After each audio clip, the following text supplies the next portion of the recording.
네, 저는 스타트업에서 홍보 담당을 하고 있는 김주희라고 합니다. 사실 스마트팜이라는 거는 되게 광범위한 거거든요.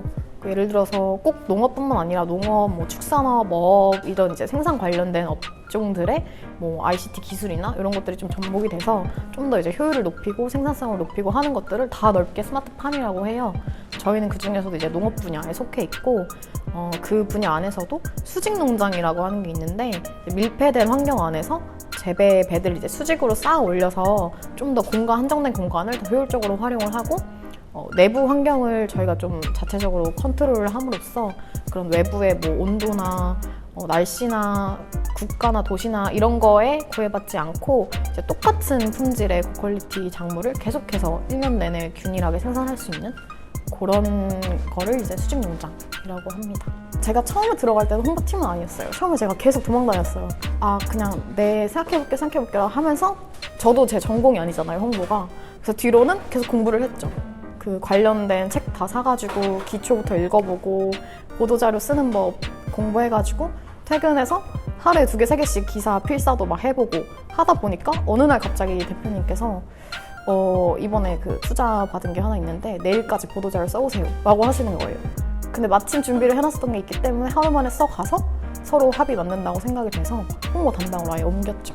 그렇게 해서 한 2년, 3년 정도 한 것 같아요. 열등감이 좀 그런데 주요하게 작용을 한 것 같아요. 열등감이 이제 남들이랑 비교를 해서 자기가 좀 보잘 거 없다고 생각을 하는 거잖아요. 저는 이걸 되게 단순하고 긍정적으로 생각을 한 게 그 누구도 나한테 기대를 하는 것도 없을 거고 내가 그렇게 특별한 사람도 아니고 누군가의 기대를 충족시켜줘야 되는 것도 없고 그냥 내가 하고 싶은 것만 알아서 하면 아무도 나한테 관심이 어차피 없을 건데 그래서 그냥 제 생각만 항상 했던 것 같아요.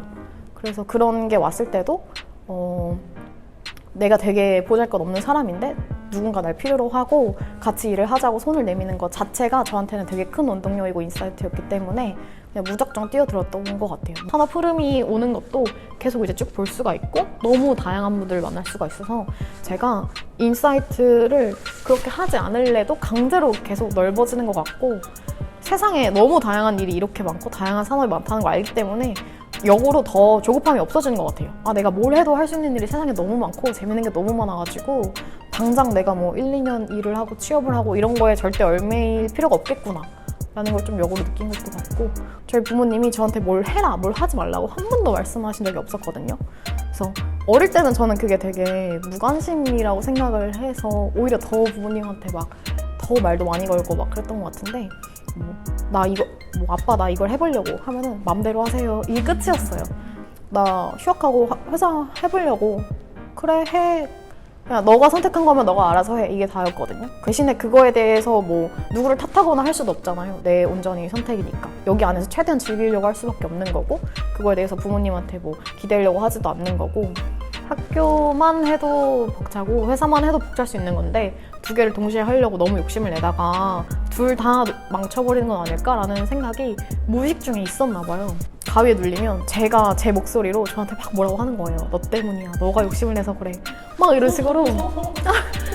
그때는 이제 그런 걸 느낄 여유도 없다가 이제 좀 끝나고 나니까 그런 게 이제 오더라고요. 그래서 시간적으로도 여유가 없었고 정신적으로도 여유가 좀 없었나 봐요. 그래서 그런 것도 있었는데 근데 저는 운이 좋았다고 생각은 하는 게 그 힘든 거를 온전히 느끼면서 했으면 절대 할 수 없는 일이었는데 앞만 보고 막 달리고 문득 뒤돌아보니까 내가 되게 힘들었었구나. 근데 이제 잘 끝냈구나 라는 것도 있고 그렇게 좀 외부의 스트레스를 받으면서 성장을 한 부분도 이제 분명히 있었기 때문에 그때 이제 그런 고민이 맞물려서 번아웃이 좀 왔었던 것 같아요. 나는 뭘까? 이런 생각을 많이 했었는데 지금은 다 끝난 것 같고 저는 번아웃이 오면 의식적으로 더 건강하게 살려고 했던 것 같아요. 성장 그래프 관련 얘기를 누가 해주셨어요. 그래서 어쨌든 장기적으로 봤을 때는 성장을 하는 거지만 중간에 분명히 내려오는 부분이 있어야지 다시 점프를 할 수가 있다라고 그런 말을 들었을 때 나는 지금 요만큼 내려가 있는 구간인데 여기서 지치는 게 아니라 다시 마음가짐을 잡고 하면은 이제 성장하는 포인트가 올 수 있구나. 작물 같은 경우도 사실 환경적인 스트레스를 받고 견뎠을 때 걔네도 더 맛이 좋아진다거나 식감이 좋아진다 하는 것들이 분명히 있거든요. 자기한테 주어진 거를 소중하게 생각할 수 있는 사람? 내 생활, 뭐 내가 가진 것, 내가 하는 일에 대해서 이거의 소중함을 알고 묵묵하게 자기 자리를 지키는 사람들이 열정이 있는 사람인 것 같아요. 제 삶을 저는 너무 아끼고 사랑하거든요. 그리고 이 시간이 가는 게 너무 아깝잖아요. 내가 지금 24살, 25살에만 분명히 느낄 수 있는 경험들이 있고 감정들이 있을 텐데 그런 걸 흘려보내는 것조차도 너무 아깝다고 생각이 돼서 여기저기 열심히 다니려고 하는 것도 있고요.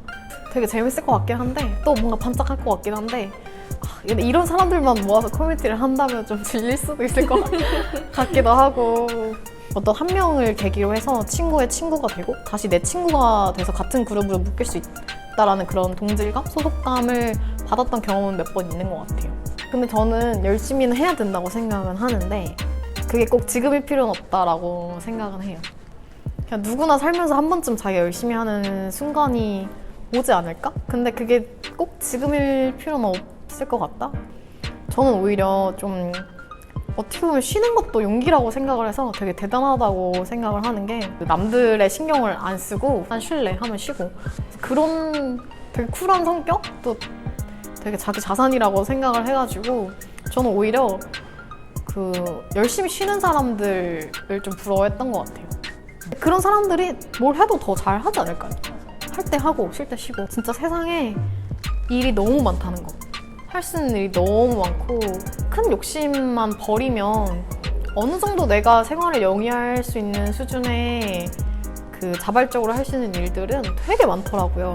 언제든지 새로 뭔가를 해서 내 스스로 삶을 살아갈 수 있는 방법이 너무 수십억 개가 너무 많기 때문에 되게 지금 한정된 옵션 안에서 너무 스트레스 받지 않았으면 하는 생각?